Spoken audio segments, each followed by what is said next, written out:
Hey everybody, welcome back to another video. Hope everybody's had some good holidays and all refreshed and ready for the new year and a new beginning.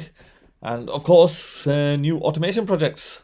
So, what I'm going to be doing is I've had quite a few requests come through regarding block scenes, and especially they wanted to use some of my QAs to be automated based on timings.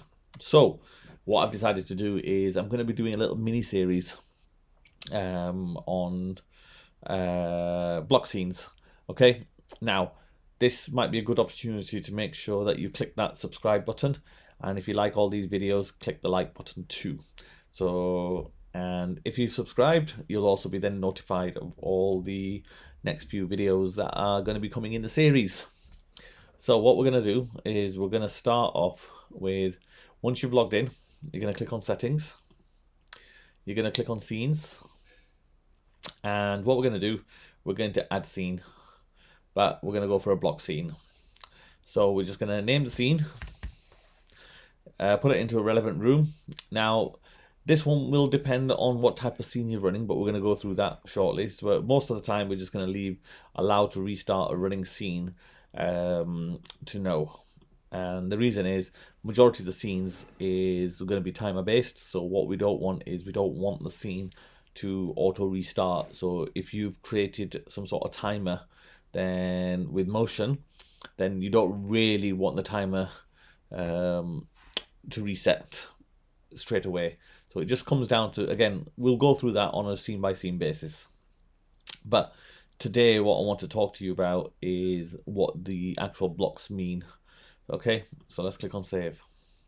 When we're talking about blocks, I'm going to be talking about here. So all I'm going to do is concentrate only on all of these are true or any of these are true. So basically these are our conditions for triggering of the scene. So we can either have it triggering using any of these things here. We can have, if we click on the weather, so whatever the weather temperature is, humidity, wind speed or weather, so that's taken off the, you know, the Yahoo YR weather. That's the data taken from there based on your location. Time. So these are all the different options we have for time-based scenes. We've then got devices. So whether the trigger is a specific device or a group of devices. Can be a user and their GPS location. It could actually be another scene that's being run. So we can have a scene triggering another scene. These are notifications, so we don't really use them for triggering. Panel. So again, these can be from the panel. So if you're changing of a profile, using the alarm system or the climate panel, etc. And then of course there's different consumptions for your energy systems, so we use trigger. So what I'm going to concentrate today on are just really two things, time and device, as those two are the main two that we're always going to be using. Now the easy one and the most common one is going to be triggers based on devices. So all we do is we drag that into here, and it's just a case of choosing your sections and rooms and then the item in question, and then whether, so if it's a dimmable bulb in my case, we can choose the level. So if the level is less than, say, 37%, and we're going to use it as a trigger. And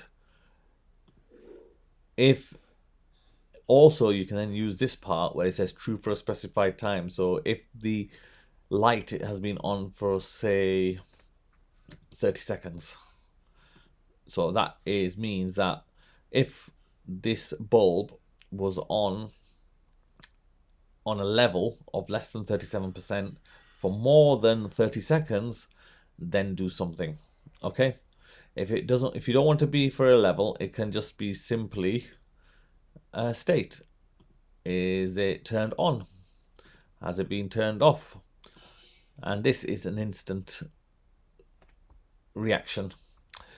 If you wanted to have two bulbs So at the moment it says if we put 2 bulbs in, so let's put our second bulb in here. Let's choose the same room, and this time we'll use the bulb 2, and again we're going to choose the state as turned off.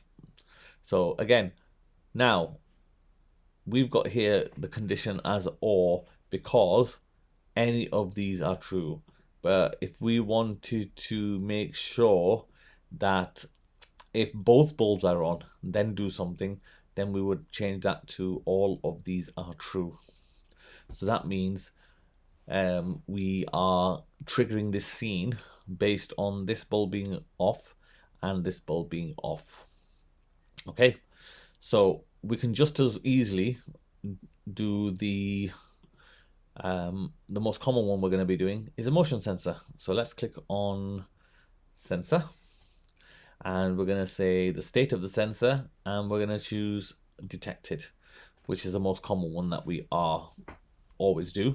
Okay, so here, one sensor, if it's been detected, then do something.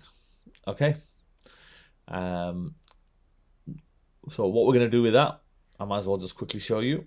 So we just want a device to turn on, so we can put the device in here. It's a single device again, and we're just going to go down and choose the bulb, and we're just going to say let's set the level to, I don't know, 45-50%. So let's say 50%.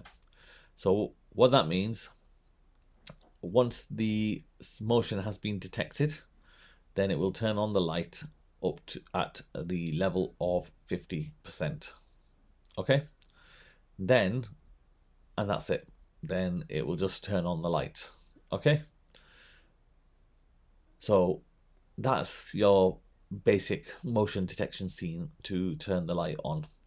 Now, to do the opposite, to say that we want it to turn the light off if it's been, shall we say, motion has been not detected for more than 30 seconds, then what we would have to do is we would have to write a new scene. So we would just save this, create a new scene, and then we would change this to save. So this sensor has been saved for a value of 30 seconds. And then we're going to turn this light off and then save that again. So what that means is if the sensor state is safe for more than 30 seconds, then the light will switch off. So that's how that side would work. So we can then save it here. Okay, so what I'm going to do is I'm going to change that to 10, apply it. So I'm going to rename this to switch off. Okay, save it. Now I'm going to do is hit copy, because I don't want to type it all out again. Do that to switch on. And come on, let's do this again. Let's do this same as what we did before, and we'll just turn on at the standard level. Okay, when motion detected, turn on, and we're going to hit save. All right, let's turn that to on. So now what we do, if we go back to the dashboard, and so this is our dim level 1. So what we're going to do is we're going to pretend that we've breached this sensor, and our light has now turned on. Okay, so now what we're going to do is I'm going to say the sensor is safe, and after 10 seconds this light is going to switch off. So hopefully a few seconds left. There you are. The light has now turned off because this sensor was safe for more than 10 seconds. Now, the other thing we need to make sure on these scenes is this: allow to restart a running scene to no, and no. So what that means is whenever the scene is triggered, it will not react. If that scene has got a timer running, it will not cancel the timers. Okay, so that way it will then carry on working. Now let's just try that again. So we're going to breach the sensor, lights turned on. We're going to make the sensor safe. 5, 7, 6, 5. But we're going to make the sensor breach again. And let's see if this turns off.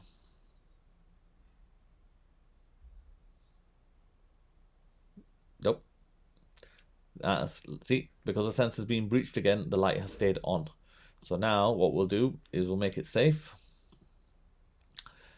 9, 8, 7, 6, 5, 4, 3, 2, 1, off. So as you can see, even if the sensor got breached again, it would automatically keep the light running until it's switched off. So there you have your basic motion detection scene. Okay, so let's leave that running. So what we're going to do, we're going to add a new scene. Actually, forget that. I'm just going to delete this one because I'm not going to be using them. And I'm going to edit this one. So what I'm going to do now is I'm going to delete these. And what we're going to do is, so for the group one, it's pretty much the same thing. Oops. Oh, this is a... Ignore that. You need multiple groups, a group of devices, so which we don't have in my system. So we're going to go on to the time ones. So multiple different time ones, and they all have different functions.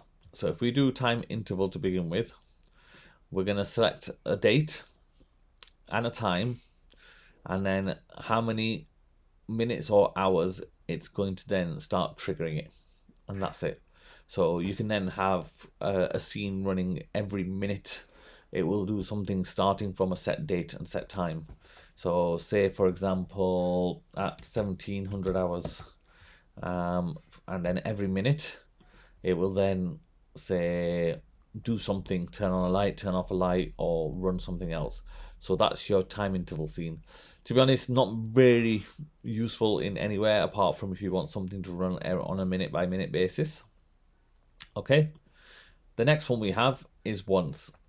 This is when you've got a future date set that you only really need to run once at some point in the future. So if you're going on holiday and you want to turn it on to holiday mode or something like that, then you can just select a date in the future, a date and there, and that's it. And this scene will run once, and they'll never run ever again because that date will never arrive again, and hence why it's called once. Days of the week.